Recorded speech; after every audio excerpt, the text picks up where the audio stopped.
Mustafizur Rahman BPL 2025 সালে ঢাকা দলে খেলবে। মুস্তাফিজুর রহমানকে 2 কোটি টাকা দিয়েই কেনার সিদ্ধান্ত নিলেন চিত্রনায়ক সাকিব খান। বিস্তারিত জানতে চাইলে সম্পূর্ণ ভিডিওটি দেখুন। এবারের বিপিএল 2025 সালে মুস্তাফিজুরকে নিয়ে চলছে বড় এক টানাটানি। মুস্তাফিজুর কোন দলে খেলবে কিংবা মুস্তাফিজুরকে কোন দল কিনতে পারবে এটা নিয়েও চলছে আলোচনা।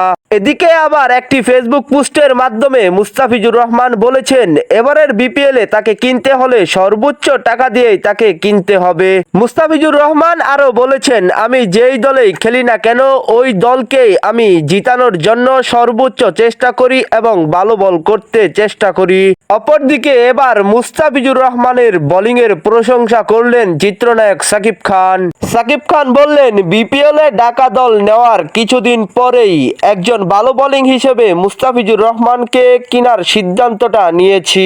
বিপিএল 2024 সালে অথবা আগের মৌসুমে মুস্তাফিজুর রহমান যেই দলে খেলেছিল ওই দলটি মুস্তাফিজুর রহমানকে কেনার মতো তেমন একটা চুক্তিবদ্ধতা অথবা আশ্বাস দেয়নি এখনো পর্যন্ত। তাই এবারের বিপিএলে মুস্তাফিজুর রহমানকে টাকার পরিমাণ বেশি দিয়ে যে কোনো দলই মুস্তাফিজুর রহমানকে কিনতে পারবে। অপরদিকে এই সুযোগটি কাজে লাগিয়ে মুস্তাফিজুর রহমানকে 2 কোটি টাকা দিয়েই কেনার সিদ্ধান্ত নিলেন চিত্রনায়ক সাকিব খান। যাতে অন্য কোনো দল মুস্তাফিজুর রহমানকে কিনতে না পারে, তাই 2 কোটি টাকা দিয়েই মুস্তাফিজুর রহমানকে কেনার চুক্তিবদ্ধতা করলেন চিত্রনায়ক সাকিব খান। টাকার কাছে হার মানতে চায় না, ভালো ভালো ব্যাটিং এবং বোলিং দিয়ে একটি শক্তিশালী ঢাকা দল গঠন করতে চায় সাকিব খান। মুস্তাফিজুরের মতো একজন ভালো বোলিংকে চিত্রনায়ক সাকিব খান কেনার সিদ্ধান্তটি সঠিক নিয়েছে কিনা আপনাদের মতামত কি কমেন্ট করে জানিয়ে দিবেন।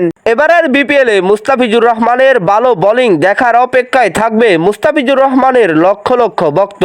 তবে মুস্তাফিজুর রহমানের জন্য বিপিএল 2025 সালে শুভকামনা রইল। যদি ভিডিওটি ভালো লাগে তাহলে লাইক দিবেন অবশ্যই এবং চ্যানেলটাকে সাবস্ক্রাইব করে বেল বাটনটি অন করে রাখবেন পরবর্তী ভিডিওটি আপনি সবার আগে পাওয়ার জন্য।